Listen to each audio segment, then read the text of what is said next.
And hello, everybody. Welcome to week 5 hype game for the Melody League. Katarina Wine Mixer versus Biscuits Force 5.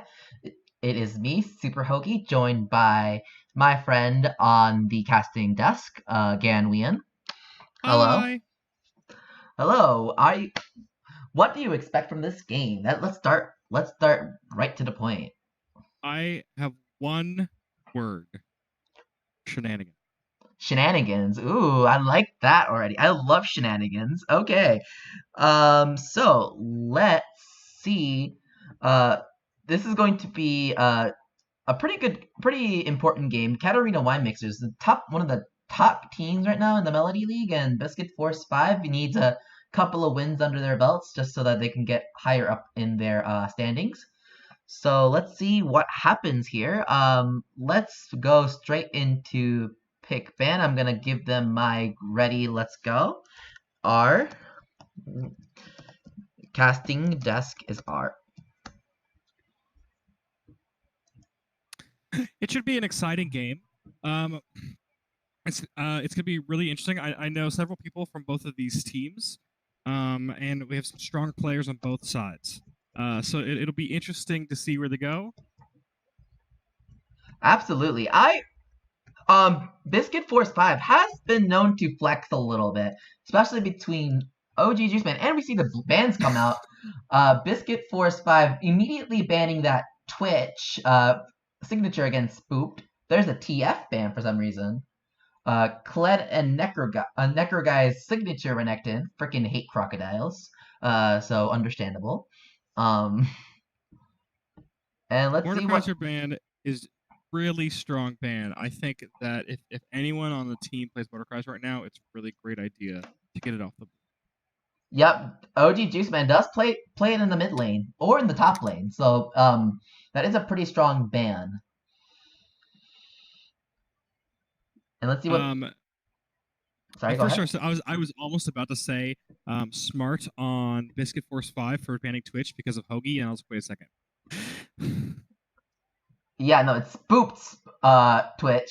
Spoop is more proficient on Twitch, so I don't know why they keep banning Twitch away from me. I only int anyways. That's fair. I too only int unless I'm playing Malphite. But anyways, let's see what the first pick is going to be. We see the Tarek first pick signature for Mr. Matt 2707. Shown massive proficiency in that champion, and just go ahead. I think it's a really strong pick, especially since wait, really? Now I'm confused. Yeah. Then I guess that would mean that Prodigy is going to go ADC, probably, if I had to guess, if he's not supporting. He's actually the jungle sub at the moment. He's the jungle sub. Correct. I've literally never seen him jungle. Well, we're about to see it, so... Yeah, that's true. I'm shocked. Call me shocked. I am shocked. Hi, Shocked, I'm Dad. Anyways, jokes aside, let's get back to the next picks. We have Biscuit Force 5 rocking in Sivir Morgana. Pretty flexible with the Morgana. Could go support, could go mid lane. Most likely. It's also, if they do it in the bot lane, it's a really strong double spell shield. And against something like a Tarek, I could see that being a very good pick for the bot lane for them. Oh, we see the Teemo locked in for MF Shadows? Or Jingo? It's apparently the Teemo is a Mumu. The Teemo is the Amumu. Okay. Yeah, so it's not supposed to be Teemo, it's supposed to be a Mumu. Oh, I'm sad now. I'm disappointed. I thought I get to see the Teemo. I'm sad. No Teemo for you. No, okay. So Amumu actually that's a pretty good pick. I believe Prodigy just showed a nice game of Amumu. So I have faith in Prodigy's Amumu. Spicy on the Warwick. The Warwick pick coming in for presumably Happy by 3. It's a pretty safe pick. And we see the Yuumi ban coming in against Biscuit Hat. Yuumi is a really strong champion. Is Tarek not being supported? You mean Morgana? On Tarek? On the Tarek? I don't know why there's a Yuumi ban. Actually, that's what I'm saying. Actually, that's yeah. I'm confused, Ed. Yeah. I am legitimately confused, Ed. Okay. There's we have a blank. I'm sure they'll tell us what it is in a minute. It's supposed to be a Malzahar ban. The blank is a Malzahar ban. Okay, the blank is a Malzahar ban. Okay. Malzahar is a good ban against Biscuit Force 5. Rob does not Rob. OG Juiceman does play that. And they're probably thinking that's a Morgana support. And it's a Nautilus ban? Why is there two support bans? There's a Tarek. Well, so if we finally see a Malphite ban, it's not versus me, but we finally see a Malphite ban. They banned the Nautilus because that is what Prodigy plays. So I'm guessing maybe they're thinking that Tarek is going somewhere else, and that Prodigy is still supposed to be the support. Tarek mid? I don't know. That's not what I would. I would to bet, but I wouldn't willing to bet that either. That's why I'm like. I think that's what they're. They picked Leona, so it's probably Morgana mid. Yeah, it's a Morgana mid, like I expected. That's a Rob special. That's the biscuit hat on the Leona, and then that's OG Juiceman on the Sivir, I believe.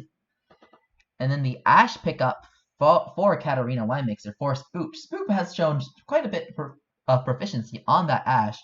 I'm a proprietor of his stream on Vicer. You should follow it, by the way. But I'm not proficient. I'm not a proficient ADC, and so I'm not really sure what the matchups are. Tell me about the Sivir versus Ashe matchup. So the Sivir is a soft. I would like to say there's a soft counter with this spell shield because of she can just spell shield the ultimate. However, that being said, Ashe has an amazing ability to kite Sivir just because she can just if she plays the more auto attack based style with lethal tempo, for example, not the traditional Comet Ash, but the uh, kiting with lethal tempo or just like auto attack a lot, you can kite really easily with auto attacks against the Sivir, just because Sivir has a shorter range and she can't spell shield auto attacks, as you know. Right. You can spell So shield. You can spell shield the ultimate. which is still better than nothing. What about the difference in range between the Q and the is it Q on Ash or is it W on Ash? Are you talking about the volley? Yes, Volley is the W. right. So the difference in range between the Silver Q and the Ash W. Sivir, They're Sivir, ready, by the way. they're ready. They're ready. I'm trying to fix the league out of game.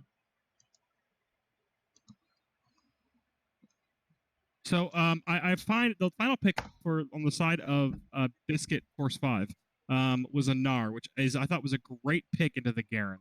As a Garen player myself, I never like seeing Gnar. Mm-hmm.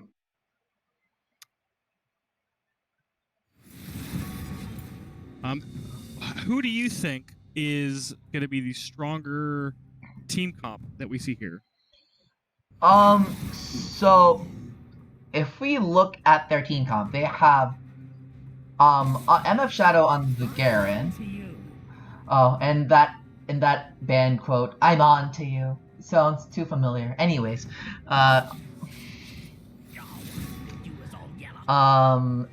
what was I talking about? Oh yeah, so there's Mr. Matt on the Tarek. There's the Garen, by MF Shadows. I'm gonna turn down the game volume just so I don't, so I can be heard. Oh no, I accidentally stopped spectating. Oh wait, holy shit. While I was adjusting the sounds, I can. Do we need to tell them to stop? Yeah, I need to tell them to stop.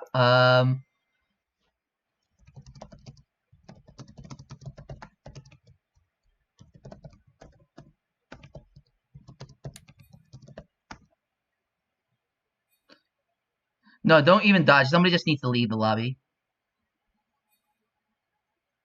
Which lobby?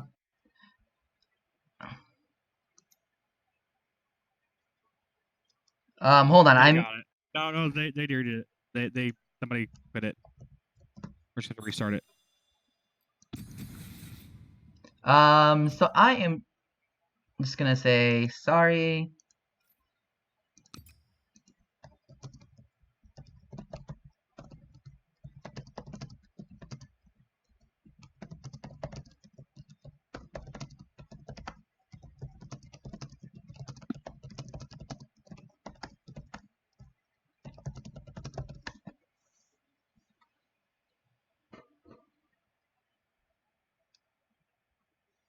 So typical PMA LCS shenanigans where we have to remake a lobby. Somewhere along the lines, we're probably gonna have to pause. Happens every game. Seems like.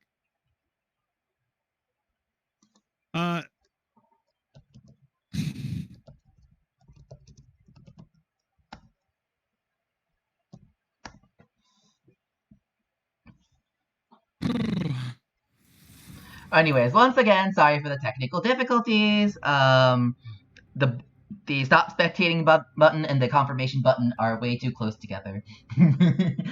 Anyways.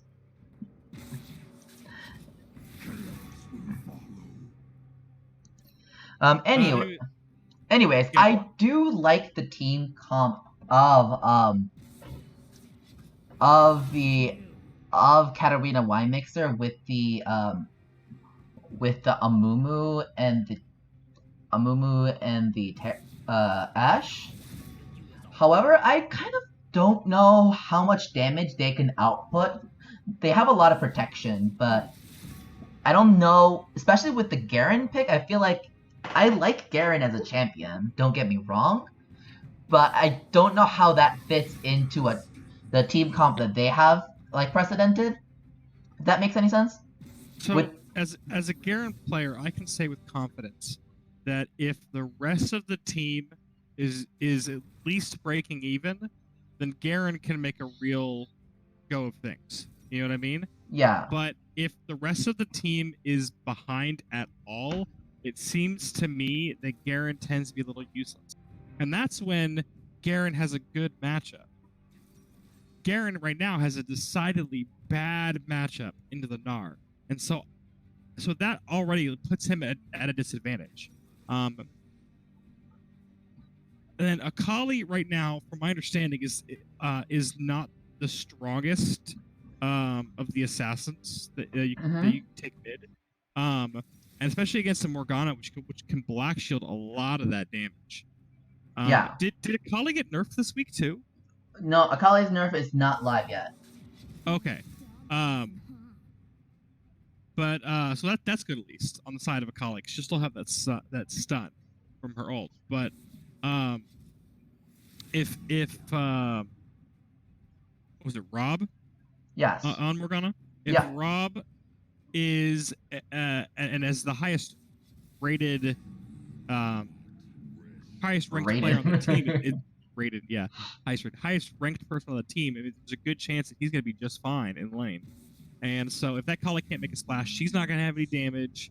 And again, I'm not a jungler, but I feel like the clear and ability to move around the map is just a lot better than Amumu's. And so I'm wondering and if KWM, because I can't remember what their team name is called, is gonna have a really hard time dealing with all of the elements that are Biscuit Force 5. So like Amumu's gonna have his ult and his bandage for some CC, and then you're gonna have Ash Arrow, Taric, and Akali stuns, which is all great. But you have double stuns on Leona, snare on Morgana. Warwick has a ton of shenanigans, including his fear Suppression? and his suppression. While Sivir's just going to be able to sit in the back, and Nara's going to be able to knock people around. So I really like the team fight on Biscuit Force 5 much better than the team fight on KWM. I do agree with you. I actually do like the chain CC that's available, and a lot of go button that's available through the Silver Ultimate. The on the hunt. So with that on the hunt, actually, it's going to be quite huge with the team comp. So I actually also have to give this win for draft purposes. Not sure about the actual mechanics, because they're pretty even on that. But I do like Biscuit Force 5's draft a little bit better, just because of the team fight potential that they have in it. I feel like it's well composed. However, the win condition for Katarina Wine Mixer would be to find the right pick, especially with the Akali and the Ashe. So they do have potential, I think. I'm also going to throw this out there that with the Gnar and Warwick, they have a wild bonus. Okay, TFT, I am. TFT jokes. I don't know any TFT. I wish I played more. It's okay. I just felt like saying that. You know, Mr. Matt 2702 could have gone Braum, and then they'd have had a glacial bonus. But no, had to go Taric. I mean, Taric is a beautiful aspect. I feel like that should be a class. But in terms of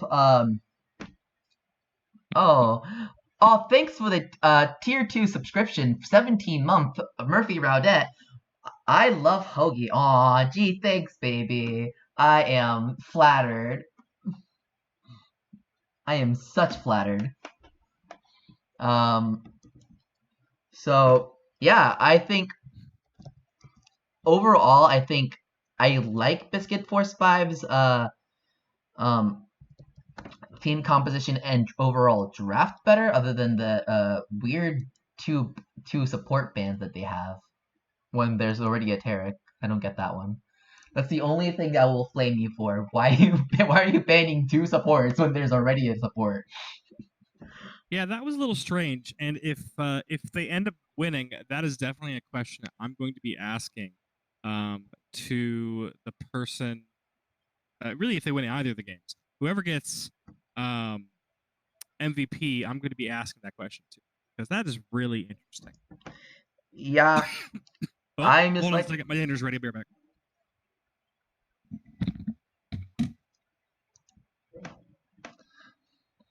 and everybody just loves me. Oh, I feel so special.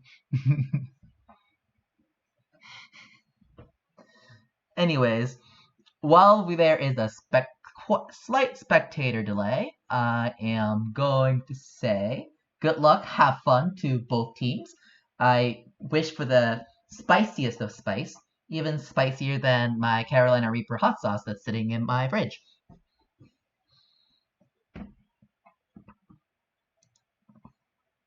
And let's change scenes a little bit.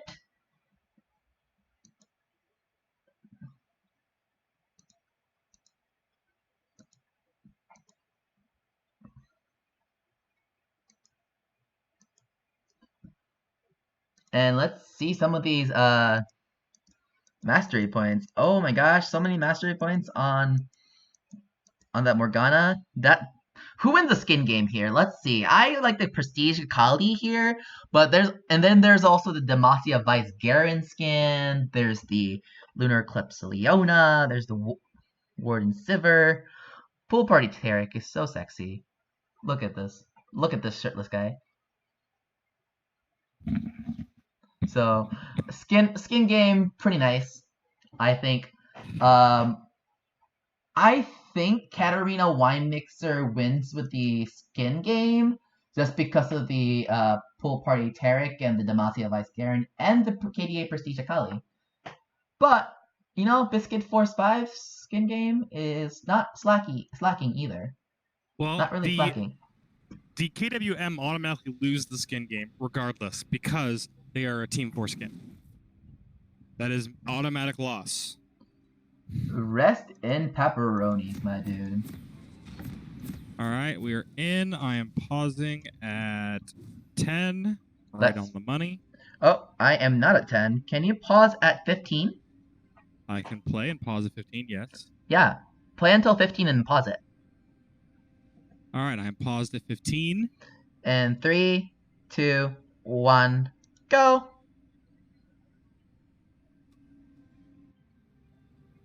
I have to redo my stuff. Alright, let's see some. Oh, there's the classic PMA pause. PMA LCS there pause. it is. See, I called it. I called it.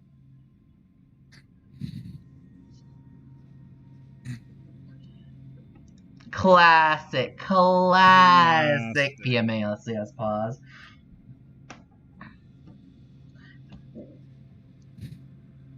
Alright, so while they fix that, I can fix the spacing because that's been bothering me.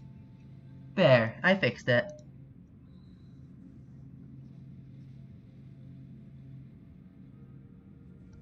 So let's see, what kind of spice are we expecting here at level 1? Are they gonna invade or not? Is the big important question. Hard to say.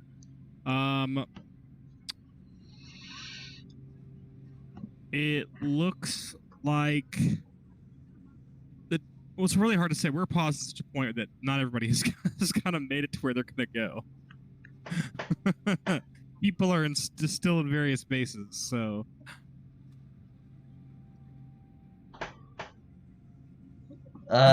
So chat is interesting, but I just choose to ignore it. Actually, I don't want to delete it from the game. I don't want to delete it from the stream, so I won't.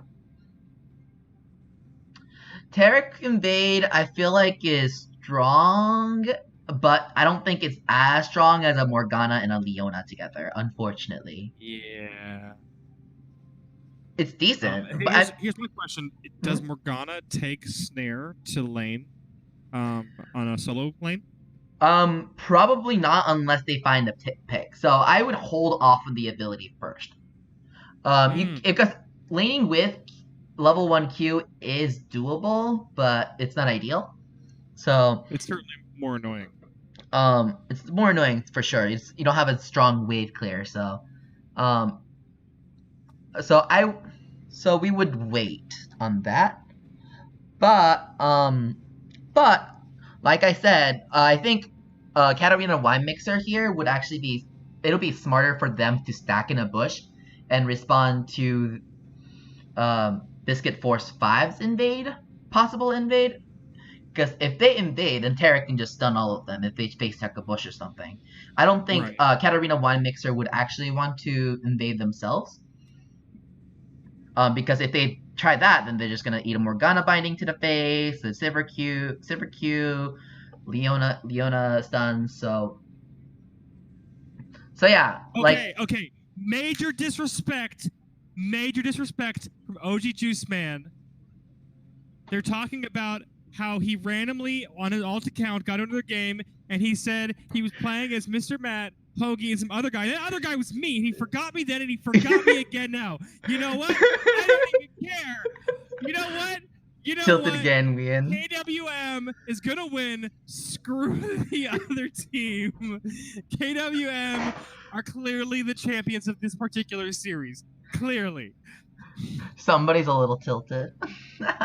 Somebody is very tilted. That mother trucker. That's right. We keep it PG. Okay, let's go. We keep the stream very clean and friendly. Because it's a Hoagie stream. You know what? It's a good thing that ADCs can't win MVP because he's not winning MVP. Somebody is so salty. Anyways, let's keep going. Oh my god. They're finally unpaused. Ugh. Anyways, let's see what happens level 1. I'm gonna send a Facebook message and tell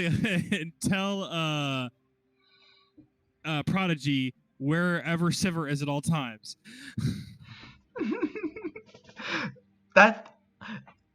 I'm not gonna do that. I'm just like, duh. Anyway. Well, there's also a spectator delay, so I guess it really doesn't matter.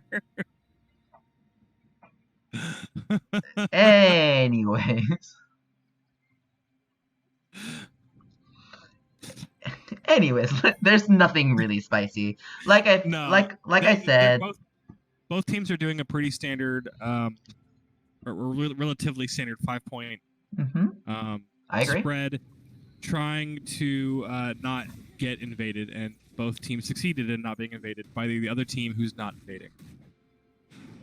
And we see the standard level 1 with the W start, with the tormented shadow, not tormented soil anymore. Both teams are going to get to the bot lane at the same time. It's pretty obvious where they started.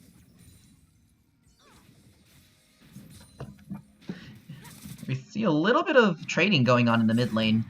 Rob getting the better end of that, as a glacial augment auto attacks just slow the Akali down and kite him to oblivion, or kite her to oblivion. What I was talking about earlier is Mumu has just finished second camp, and Warwick is about to finish his third already. So already we can see this clears much faster for the Warwick than the Mumu. Oh, absolutely. So something to note about Amumu, though. Amumu has a really good AoE clear just because of his combination of Tantrum and the Despair. So he should be able to have a catch up in the little bit of pace if he goes for the AoE camps, which he is right now with the Wolves.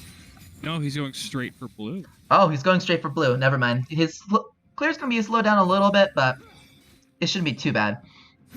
Well, it'll be easier for Warwick now that he's level 3. So he'll have his Sphere, which should make things a lot better. Plus, Warwick, right now he's only got a Hunter's Machete, but once he gets either his jungler item or gets that other, I can't remember what it's called, the other one that does area damage for junglers, it's going to even that out quite a bit. Oh, you mean the Hunter's Talisman? Sorry, That's I was like, what the heck that's are you talking about? though credit given to Prodigy for it looks like there's gonna be a fight here on the was that no it was Yep. And then the Prodigy actually secures the oh secures the scuttle. Prodigy's here to there's help, be but the first blood coming in for MF Shadow Flash. Nice engage in trading by Prodigy. Great job from the Amumu. Rob flashes in for the Dark Binding on the MF Shadow. Necro guy gets the kill. Jingo Unchained goes in with the Kunan just to and with the Shroud as well. Jingo Unchained getting another kill with the 5-point kunai. Necro guy now flashing in on Jingo Unchained, but gets taken down by Jingo Unchained's 5-point kunai again. Great job by Prodigy on that Amumu. Really good job indeed. So no matter, despite what I said earlier, it really does not matter. There is some action going down in the bot lane, but it looks like it's just a basic trade. It doesn't matter how good your team comp is if you are going to give away free kills and execute poorly. I was really surprised to see Warwick go after the Amumu with that low health, even though he does have his ability to lifesteal. It was just a little bit low, and I know Gnar was coming down, but we didn't know where Garen was, so it was kind of interesting that fight happened the way it did. And then everyone kind of just kept coming back in and extending the fight, kind of like one at a time. Which then Prodigy was still really healthy with the buffs as well, still going on, and he was relatively healthy with his clear, so they have to respect that Amumu does have a really healthy clear in the end. Oh, hang on, you're back. Anyway, we see a little bit of freezing going on in the bot lane from Spooked. Great job by Spooked and Mr. Matt just controlling the waves in Spooked's favor. In Katarina Y-Mix's favor. And now we see a little bit of trading going on in the bot lane. We see the Warwick just sitting in the tri-bush. And then we see Amumu just responding to it as well. Perfect timing by the Amumu. We see the spin from the Garen. We see the judgment. We see the judgment. We see the judgment. And welcome back. You see a nice trade sprees going on in the bot lane still. Great job by Spook, just utilizing his auto attacks. So what you want to do in that bot lane matchup, as Ashe, you want to just auto attack the Sivir. You don't want to just spam your volley because that just gives Sivir free mana. So you just want to auto attack her and just kite her. And as I say that, there's a little bit of hyper bonus going in for against Garen by the Gnar. So good trading. I find it really interesting, even though Gnar was pushed out of lane and killed because of that fight earlier. He's still ahead in XP. Absolutely. And, as well as farm. We see a little bit of trading. The hyper bonus really helping out Gnar here on that trade against Garen. It really is. It's really hard for, especially early game, for Garen just about anything to the Gnar with health. Oh, we see Jingo and Chain going in on the flip shuriken, and then we see the chains, the soul shackles coming in for the Morgana. Really nice soul shackles there from Rob. Almost forgot the ability names right there. But really good re-engage by the Morgana. There was a really clean, what do you call it? When I can't believe I can't remember. When a player goes from one lane to another lane. Wander. Anyways, Necro guy's currently just burnt his mega form, but nothing comes out of it. So Gnar is just backing. Backing on a ward, but that's okay. It also goes to what I said earlier, like, that is the kind of team fighting that I expect to see most of the game from Biscuit Force 5, even if they do have that terrible person, man, um, on their team, just because of that team comp. So if they have more fights like that, they're going to make up that gold. Actually, they've already made up the gold that they had lost before, and are now even. So we see just a little bit more farming, efficient farming by Rob. Oh, he missed the cannon, but that's okay. Happens. Tormented Shadow. It's hard to see us with sometimes, just because the damage tick is a little off. You see a nice freeze actually set up by the side of Katarina Wine Mixer, going in once again on Spook's favor.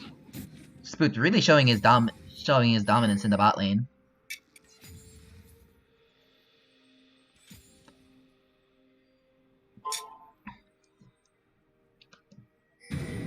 And then we see a damage toss coming in by Prodigy, but misses, hits a minion. So, but burns the Meganar. Happy by 3 also coming in, but with the Bloodhound and Primal Howl, but not much happens. Yeah, I'm not really sure what he was thinking, because they definitely saw him, and he even stopped. Spooked had a really nice flash there, and the ultimate after baiting out the spell shield of the volley. Really good job by Akali to clean up, and nice roam from Akali, and nice perfect execution to get out. And Spooked did a great job just securing that kill on Happy by 3, using the Ranger focus. I really have to question some of the decisions made in these last minute or so by Biscuit Force 5. Happy by 3 sat in that bush that had a control ward in it, and he was attacking the control ward, but then decided to quit attacking it. Hold on. Rob has gotten the Soul Shackles. Really nice Soul Shackle coming in for Rob. Rob just got a really nice bind and secures 2 kills with Biscuit's Ignite. And then now Jingo Unchained is trying to do something about that kill bot lane, but not much can be done. She throws some 5-point shurikens, or 5-point kunai, sorry. Wrong ninja items. So as I was saying before, Keegan Happy by 3 sat in the bush with the control ward. He started clearing out the control ward, but then all of a sudden decided to stop and go to lane to do some kind of fight. But they knew he was there, so I'm not really sure the logic behind that. And as we saw earlier, there was nothing that he could have done because they knew he was coming. Nice engage nice pick onto Prodigy. Prodigy tried to escape with the Curse of the Sad Mummy, but got solar flared by Biscuit Hat. And then followed up by the binding. Swoop tried to kite out. Swoop actually outplays the Sipper and gets 2 kills from the dive in the bot lane. I don't know about that dive from the Biscuit Force 5. Ash still had the enchanted crystal arrow, so don't know what. And they don't have a mini. If you're watching this, Vitalis, would you please send me the link to that Fiesta music you played last night? Thank you. So this is a little seeming like a little bit of a clown fiesta side of both teams. Oh, Rob lands a Dark Binding onto Mr. Matt 2707. Barely gets out just because Mr. Matt is a little bit tanky. Rob is chasing for this kill, but I don't know about going this far in for this kill. Rob is now caught out. And gets. Oh my god, the disrespect from Rob flashing his mastery. But gets in the black shield just in time to prevent the stun from Prodigy. Quote me if I'm wrong. Isn't PMing against the rules? If they've agreed to it, they haven't agreed to it, so no. In fact, you saw a Please Don't Flash mastery on the side of was it a Katarina Wine Mixer? Unspooked, so yeah. I am gonna mute chat to prevent any drama. Excuse me. Ooh, wow, excuse me. I have my mastery for my non-LCS games on my mouse binding, so it's possible he just misclicked. I'd be willing to believe that. Did Rob say it was misclick? No, he hasn't responded. Oh, okay. Yeah, he didn't respond. He responded and said, "Was that me?" So I'm willing to bet it was that. Ooh.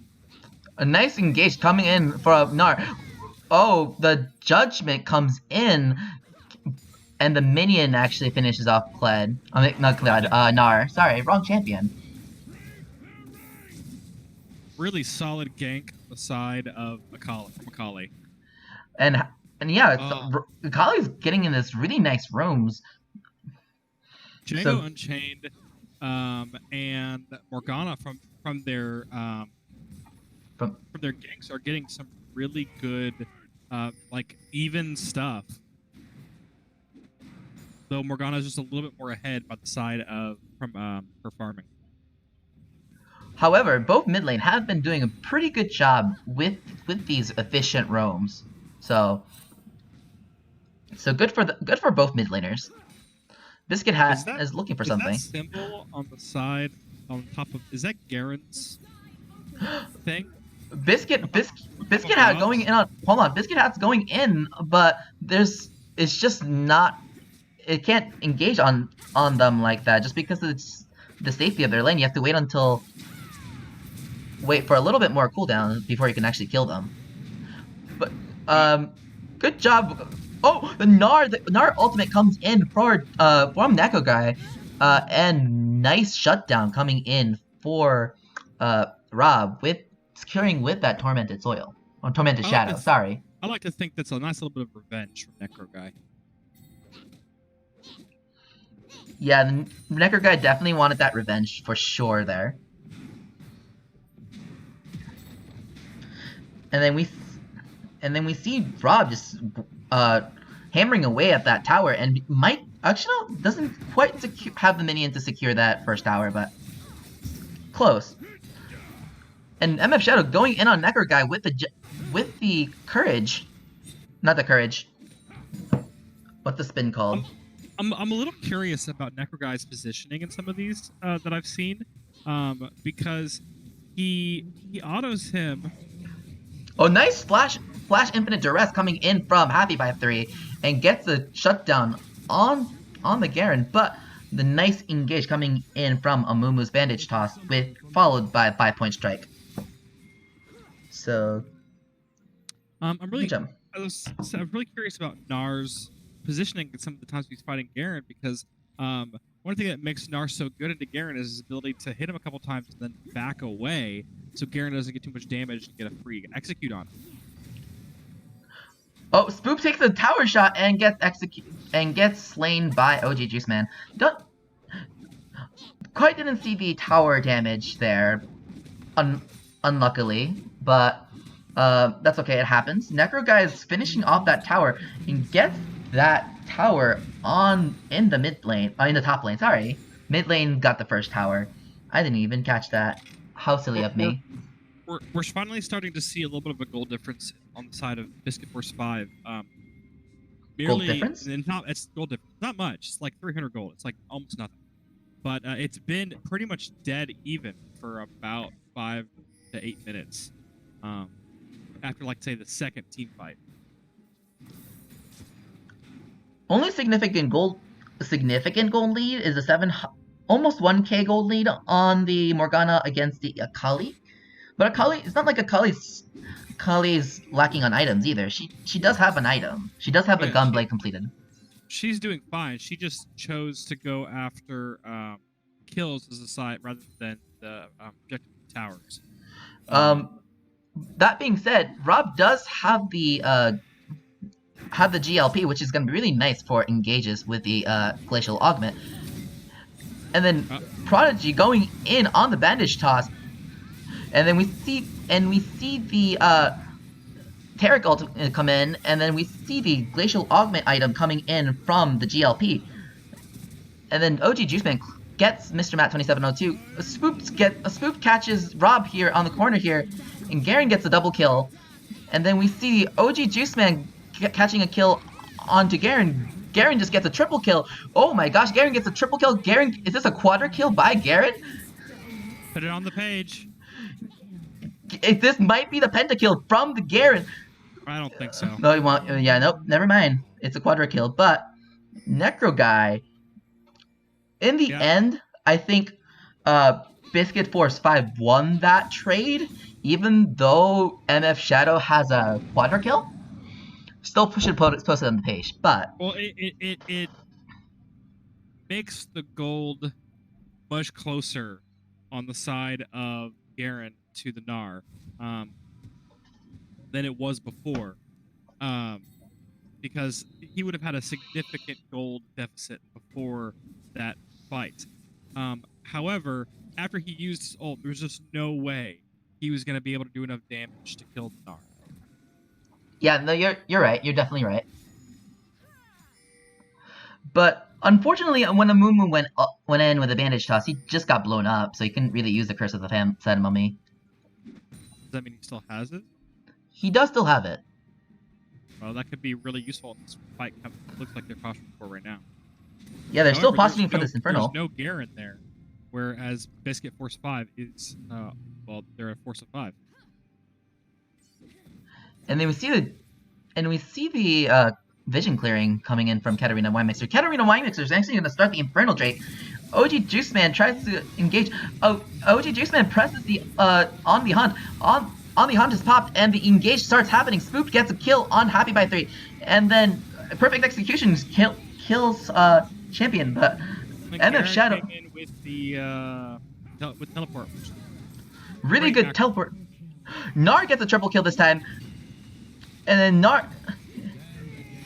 then Gnar gets shut down by Garen. And then, oh my gosh, this Garen is actually starting to pop off. And there's an ace coming in from Katarina Winemixer.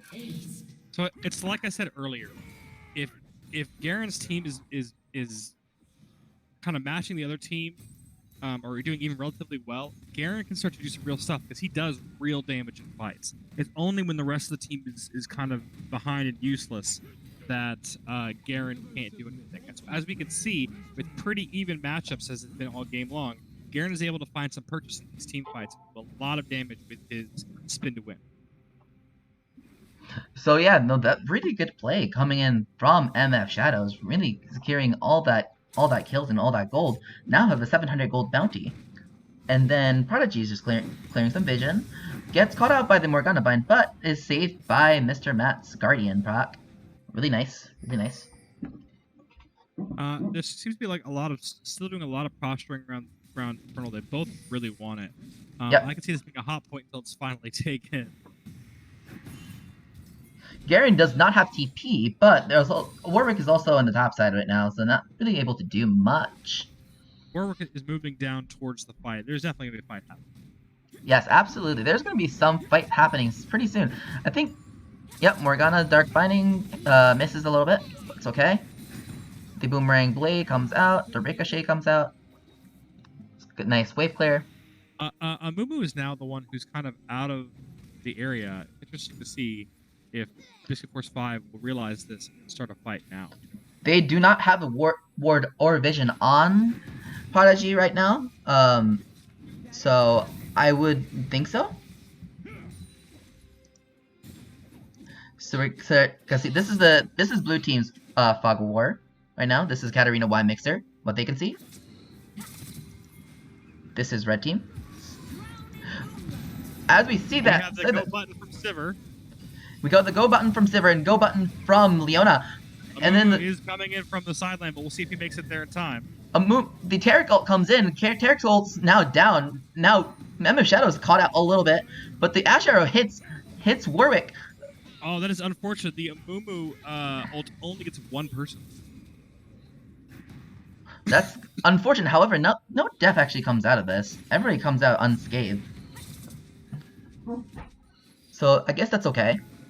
However, Biscuit Force 5 is going immediately after this dragon, and if they can get it, then Rob gets a Dark Binding. Rob gets a Dark Binding and a Tormented Shadow. So there's a huge chunk of damage going on to Spook. Spook can't be in the battle anymore. He has to back off. And now, because of that, I think Biscuit Force 5 has finally been able to secure that Infernal Drake that they've been fighting for so long. huge on the side of Biscuit Force 5. As you can tell, these small trades and just forcing people out of the fights is just enough to secure objectives. So I think for the side of Biscuit Force 5, if they want to get the winning edge, I think they have to do these little trades where they don't fully commit to killing them, because they can just disengage with Ash passive, the Frost passive, as well as Mr. Matt's Tarek ultimate. I don't actually remember Tarek's ultimate's name, which I should look up. But either way, with those two abilities, it's hard for them to fully kill them. So I think little traits like that would help them a lot. In terms of Katarina Y mixers, they just have to let them do the engaging, let Biscuit Force 5 do the engaging and disengage, and then let them make this mistake so you can punish them. It's really interesting. I'm curious your thoughts on this. When it comes to sheer endgame power, if both teams had full items on everybody, who do you think would have the advantage? If they both had, well, that depends on how they position. Honestly, because the strength of Katarina Y mixers is that pick potential with the bandage toss and the Akali. Akali just execute people. She does have the one-shot potential, especially towards the ADCs. So it's hard to say. And Tarek ult's name is Cosmic Radiance. I'll keep that in mind. You look it up? Yep, I did look it up. And then we see the Garen splitting with the Gnar, just talking together. Bandage toss comes in on Rob, but Rob black shields herself. Or himself. I was trying to gender the Morgana, not Rob. Anyways. And then On the Hunt gets popped from Sivir and then goes in, but Tarek's and then the Toller Flare comes out, and then as well as the Cosmic Radiance is already over. Jingo Unchained finds a kill onto OG Juiceman, but Jingo Unchained gets return killed by Necro Guy, and then Gnar keeps hammering away with the autos and Hyper passive. Hyper is really coming in clutch for Gnar, and then MF Shadow also comes in with the Demacian Justice and kills Warwick. So both top laners really putting in that their influence there. A bandage toss comes in from Prodigy. Good thing the Dark Binding missed, because that could have been the end for Prodigy. MF Shadow's now caught in by the Dark Binding, however, and gets hammered away by MF Shadow though. But Necro Guy, Discus Hat comes back in onto MF Shadow. MF Shadow does not have much to. Spoop gets blown up by the Soul Shackle and the Dark Binding and the Tormented Shadow, just all that combo. So Rob just gets a nice kill onto Spooked. You have to give major credit to both teams for the pick ban phase, because both of these teams are showing excellent team fighting for both reasons. Absolutely. That being said, KWM is ahead right now in gold, and so but with the Infernal Drake, it's hard to say. I mean, I still think this is a pretty even game. I think so too. I think it's a very even game. Spooked has done a nice job like weaving in his auto attacks with the volley, so that to bait out some clear abilities such as Spell Shield and Black Shield. So I want to take a moment to give mad props to my buddy Prodigy. I said at the beginning of the game that I had never seen him jungle. One thing you can say about Happy by 3 is Happy by 3 loves to analyze things, and so which is great as a jungler. And so he spent a lot of time as he started playing League within the last year, analyzing jungling and really trying to make everything work in the most efficient way possible. And so, it's hard for I would think it would be really hard for a brand new jungler. Mm-hmm. like Justin to compete on that level, but he's doing it. He's doing an excellent job. Absolutely. Prodigy's putting in quite a bit of work with his really good engagements. He has pretty good game knowledges at the moment. As we say that, Biscuit Hat finds Prodigy, and Biscuit Hat gets a stun, and the OG Juice Man ults and sends it on the hunt, tries to kill Amumu, but Amumu's really tanky. Amumu gets solar flared. There's so many ults being burnt onto Prodigy, but the Prodigy is just too tanky. Not much is gonna be able to be done. Another person who's tanky is Garen right now. I don't know about all that resources being expended on the really tanky Amumu. I think it was fine when he was caught out, but when they didn't kill him, I think the Warwick ult diving to the other team a little bit much. However, they did get them low enough and in a position where Biscuit Force 5 actually is able to secure the dragon. So I guess that trade is actually okay. That trade is okay. Yeah. Especially with 2 clouds on this Warwick, if he can start getting some real damage onto him, a double cloud Warwick is going to be scary. Oh, absolutely. And he's sitting on over 1,000 gold right now, so he may be able to pick that up. And then we see Kali pushing out the top lane. However, and then Twilight Shroud tries to hide in the Twilight Shroud, but gets Gnar ulted, Gnar. My God. And then Gnar just cleans up Jingo Unchained, autos them to death, and we see the Baron being started up by Katarina Winemixer, but they have to back up, knowing that Biscuit Force 5 is near. And with that Baron debuff, Gaze of the Baron debuff, and the armor debuff from the Garen, and then we see the Solar Flare coming in for Leona. Leona's doing a really good job with the engage. Rob cleans up Prodigy, and nice job keeping the backline, and we see the shutdown coming in from Garen. Rob is doing a great job zoning, and then the Twilight aspect comes in from Tarek. However, the Spook gets cleaned up by Warwick. Can't speak today. Oh my gosh, so much action. That is the true example, I think, of the teamfight potential of Biscuit Force 5 if they play it as excellently as they just did right there. And it is also important to know that that would not have been possible if they had killed Jingo Unchained before that fight had started. Absolutely, Jingo Unchained is the main damage threat at the moment, especially with the one-shot potential from the Gunblade and Execution combo. I would argue that Garen is their sustained damage, where Jingo Unchained. Garen and Ash are their sustained damage, where Jingo Unchained are their burst. Absolutely, I agree with you there. So it's really good that it's really good for Biscuit Force 5 to focus on that Garen while Rob's zoning away the rest of the team, because then everybody else can slowly kill Garen, while nobody else in Katarina Winemixer can actually respond. Now, what Katarina Winemixer need to do is really rely on that Tarek and Ash disengage, and do a little bit of a counter engage, because that's where they're most effective. As we say that, Rob finds the Dark Binding, and then Amumu goes in with the Bandage Toss. Solar Flare comes in.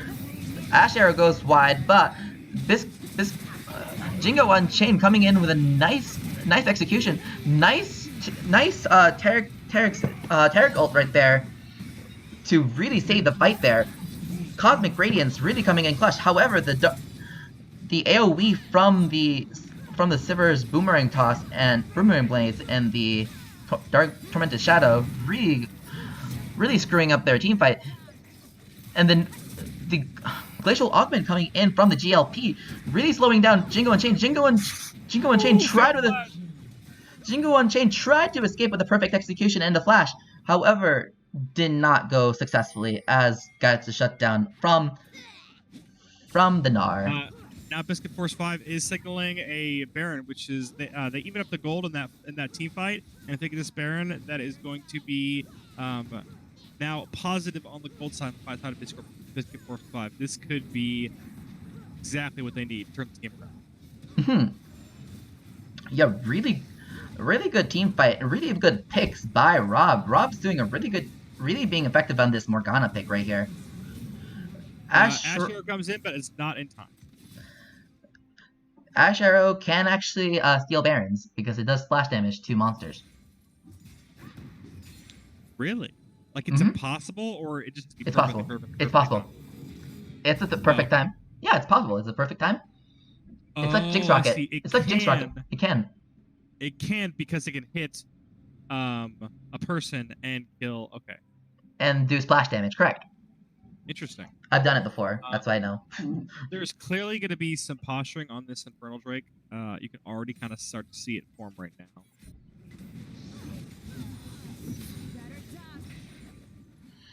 As Elucida has confirmed for me, it does only hit if it hits an enemy champion. Anyways, Katarina, it can hit Baron. Anyways, Katarina Wine Mixer is posturing around this Baron. So is Biscuit Force 5. Biscuit Force 5 is setting up Sweeping Visions, and Happy by 3 starts the Infernal Drake, and they have to pull it out just so that they can't engage on them. However, they're trying to respond, but there's no Mumu, so they can't really contest it. Asher comes in. Unfortunately, not much you can't do much with that right at the moment. Amumu's taking blue buff, and then we're seeing Jingo Unchained splitting top lane. Jingo Unchained's gonna have to come back to help out that mid lane, possibly execute that Sivir.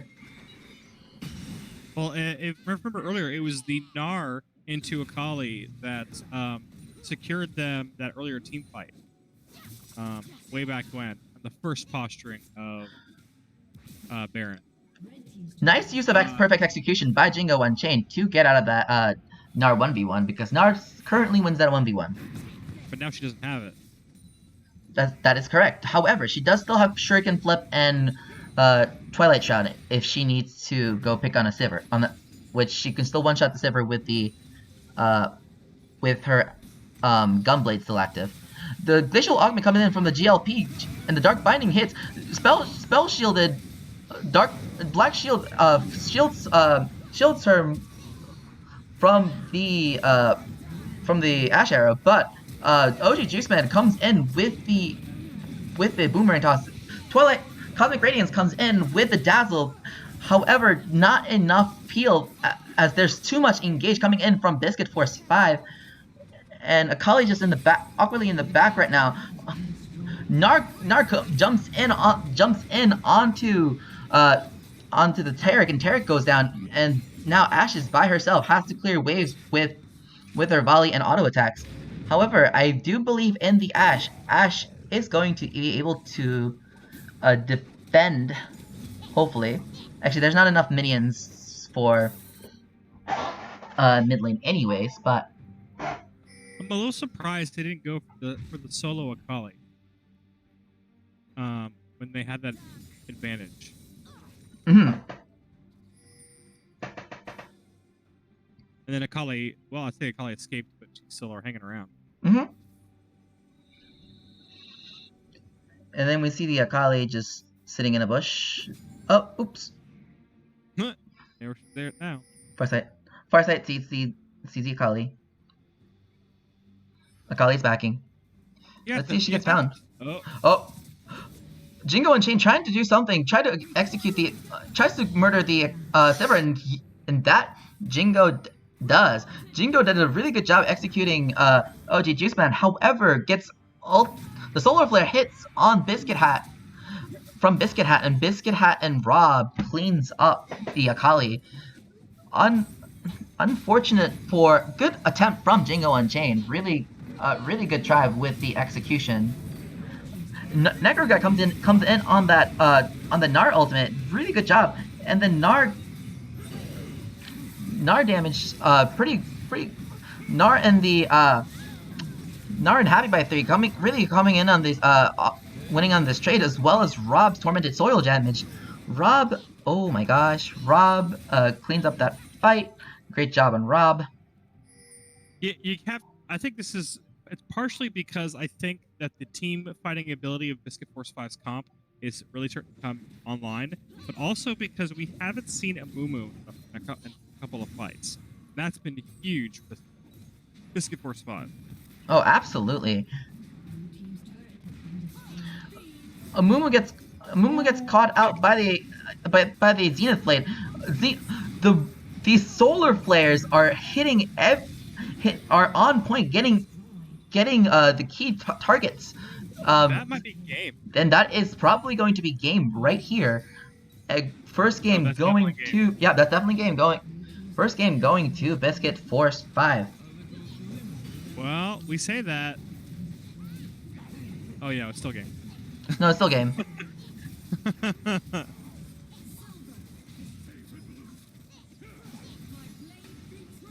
And there it is. And there it So, is. who? I guess. What are we using for MVP? I'll make it. Straw poll. Correct, straw polls. I got it. I got it. So. Oops, I should press that. Yeah, So, one KW.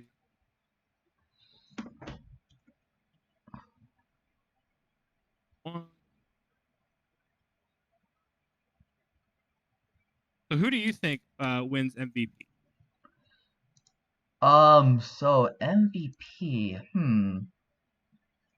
I actually don't know because there's several contenders right here. I think there's several contenders. I think either Rob, Biscuit Hat, or Necro Guy. I think. Necro Guy had really good Gnar engages with the Gnar ultimates. The Gnar ultimate's just called Gnar, so I'm just gonna say Gnar ultimate. The straw poll is in the chat, by the way. Please vote now. But I think Biscuit Hat had really clutch solar flares, which helped their engages a little bit, as well as with the on the hunt. It was just really good engage from the side of Biscuit Hat and OG Juice Man. But Rob hit binding after binding after binding with more damage coming in from the Tormented Shadow. So I don't If we know. look at the damage, it is clearly Gnar and Morgana doing damage the most on side of BFF. And y'all please vote because right now we only have one vote for Necro Guy and one vote for Rob.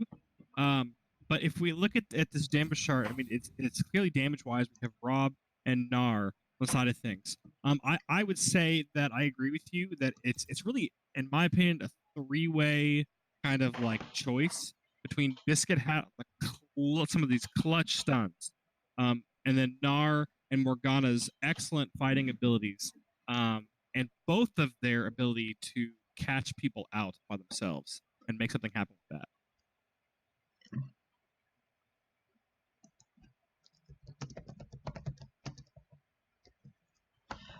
But anyways, I will agree. I think, but I think I'm gonna ultimately give my vote to Rob just because if you looked at the CC score was so high on side of Rob, mostly because of that glacial augment combined with the soul shackle, combined with the dark binding, just a lot of constant CC coming in from that Morgana. So with the ultimate pick potential. So I'm going to actually have to give it to Rob.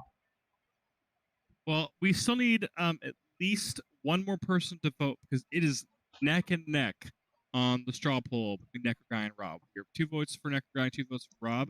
So please, somebody come and vote so that there's 18 people watching right now. So clearly, hopefully you click on a link and just hit a couple of buttons and you can vote for who's MVP. I will end the stream for VOD purposes. So hold on tight. We'll be right back.